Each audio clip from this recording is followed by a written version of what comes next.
Hey, what's up, everybody? Welcome back to another episode of Back to the Cardboard. Hope everybody's doing well, staying safe, keeping your distance and all that. Got a real quick mail day for you guys. Some pickups over the last week and a half or so I want to share with you all, so stay tuned.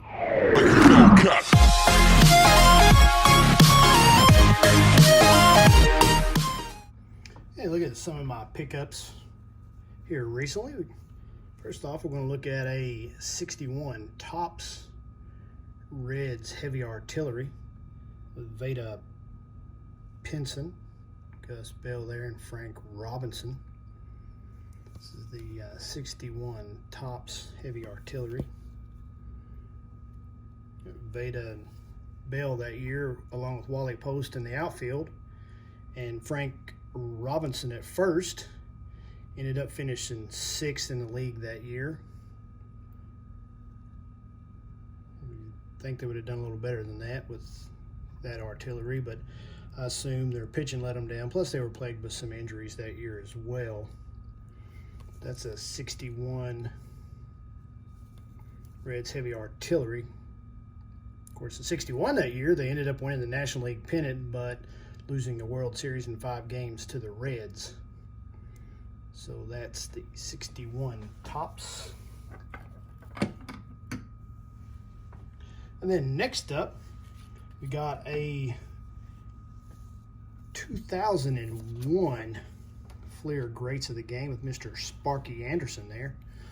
Searching through the internet, primarily eBay, looking for a autograph card of Sparky, and found several with him in the Tigers uniform, but I wanted a Reds uniform, of course, and I found this. I'm not particularly fond of the Beckett slabs, although, man, they are way thicker than, as you can see here, way thicker than the SGC or even the PSA. Well protected, but this is Sparky Anderson. Of course, Sparky, George Anderson, was hired by the Reds in '69. Then fired, I think, after the '68 season, picked up by the Tigers in '79. 3-time World Series winner as a manager. Of course, twice with the Reds in '75 and '76, and then once with the Tigers in '84.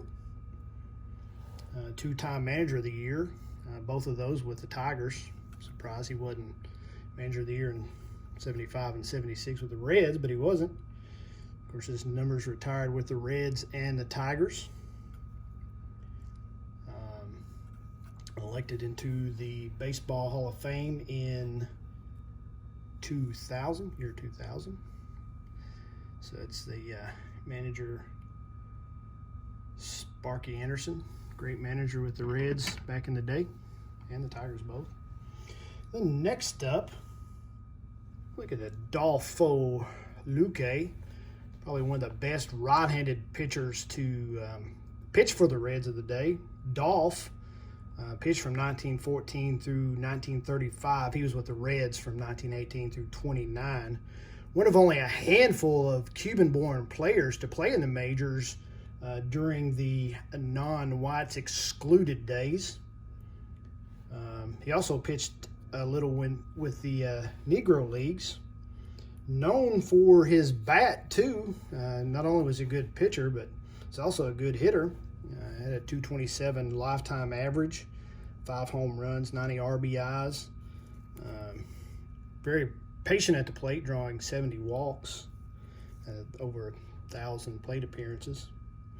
2-time World Series champ in 1919 with the Reds, and then again in '33 with the Giants. Wins leader in 23 and ERA leader in 23 and 25. Also known for having a temper. While playing with Brooklyn one time, a heckler in the stands had hollered, "Lucky, Lukey, Lucky, Lukey," over and over and over. And finally that got on his nerves, and Lukey told his manager, Wilbert Robinson, he said, "I'm going to tell you what, he said, I'm going to go up in the stands, and he said, I'm going to clobber that guy if he don't shut up. Of course, Robinson come back and said, hey, don't shut him up. Don't do anything. He's called him Doll. Wilbert Robinson told him, he's like, he's a paying customer. Let him boo if he wants to. About that time, the heckler seen Robinson, who's, I guess, a rather large guy, and he yelled, hey there, fat Billy. Of course, Dolph is like, what do you think now, boss? Of course, Robinson's like, okay, dog, go ahead and clobber that jerk, which Luque obliged. I thought that was a pretty neat story. But that's Adolfo Luque, right-hander for the Cincinnati Reds, 1933 Gaudy. And next we're going to look at probably the best left-handed pitcher for the Reds. And that's a Mr. Ep67. We got a 1933 Gaudy. I'll tell you what, this is probably one of my favorite cards that I own. I just love this card. I should say 1.5, but I really like the colors and the artwork and stuff on it. Just to me, it's just a work of art. Mr. Rixey played with Reds from 21 through 33, nicknamed Jephthah, which is kind of funny. He's from Culpeper, Virginia, so they nicknamed him Jephthah because of his southern drawl that he had. Very dry sense of humor.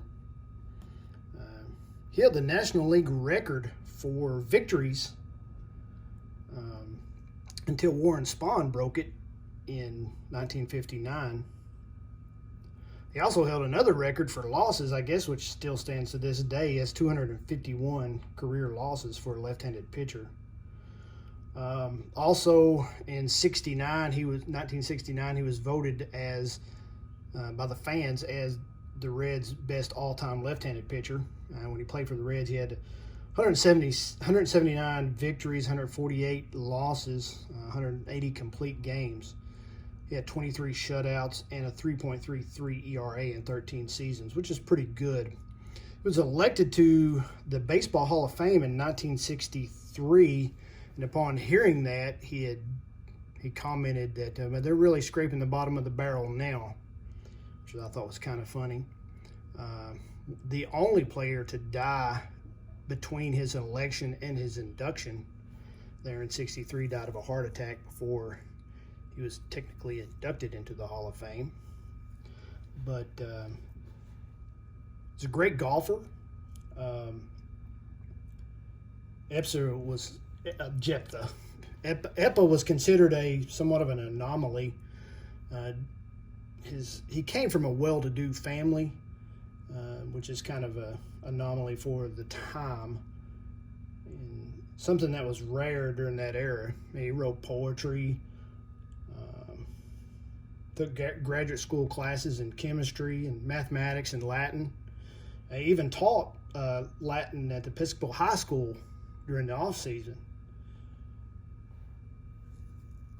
That's Mr. Ep67, Hall of Famer, 1933 Gaudy, beautiful card. One of my favorite cards that I own for sure. All right, folks, so that's all I got. Thank you for tuning in. Thank you for watching. Hey, I've got another Reds video I'm going to put up here. Be sure to check that out. I think you'll like it. It has to do with Riverfront Stadium, part of this right here. And until next time, guys, God bless you. God bless America. Stay safe out there. Keep your social distancing. Stay protected. Until next time, peace.